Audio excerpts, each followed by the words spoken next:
Hello and welcome to Hamer Reviews. My name is Christopher Hamer and today we're reviewing the Motorola Verveloop 105 in-ear Bluetooth wireless headphones. I recently reviewed the Sennheiser CX150BT Bluetooth in-ear wireless headphones and I was really impressed by them. They cost £50, they sounded good, the actual microphone wasn't so great, but they looked great, they were high build quality, had 10 hours of battery life, very impressed by them. When I went to review these, I was very curious, would they be as good as the Sennheisers? Reason being, they cost a third of the Sennheiser's price. In fact, they cost slightly less, they cost £15, so roughly $20 in the US. That is not very much for a set of headphones that boast integration with your voice assistant of choice, 8 hours of battery life, Bluetooth 5.0, like they haven't really scrimped on features. So what's the catch? Well, I'm really pleased to report that there isn't one. These are very good headphones for the price, and in fact, would be very good headphones if they charged £50 for them.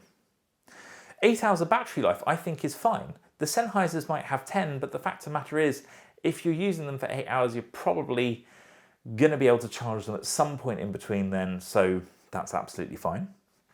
They're nice and light. The design isn't as swish as the Sennheisers. In fact, the driver itself that you stick into your ear is quite a lot longer, but I think that contributes to the really great sound quality, and I think that's where these stand out most. So I'll put them into my ear just to demonstrate, if I get them the right way around, just to demonstrate how much they stick out, because I think it is important. The Sennheisers, you barely could notice. They would stick into your ears and they're pretty much flat. These, as you can see, stick out at least a centimetre past my ear, and if you were to wear a headband while, say, running or cycling, that would get in the way.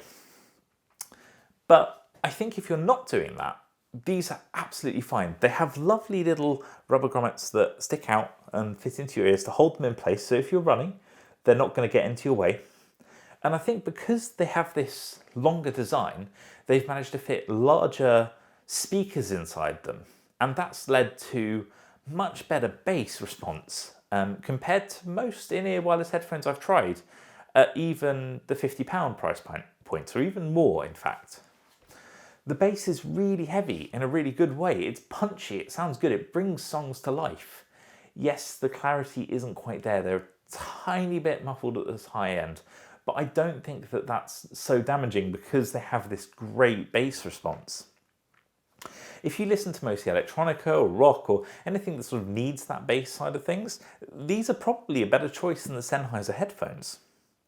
They even haven't scrimped out on the box and the included accessories. You get an extra set of these fins that sit inside your ear, so you have different sizes of those, and you get 3 sets of ear tips. I think that's perfectly acceptable, and you can use them without these fins if you don't like that. Maybe where they've managed to save money is materials. These aren't fancy, shiny plastics. The plastic that this control unit's made out of is relatively cheap. You have a power button that also acts as a pause play button and volume rockers, but nothing else. The actual microphone on these is really good. I was quite impressed actually. They're a lot better than the Sennheiser ones. And one place where you do sort of lose out a little bit is that they use micro USB.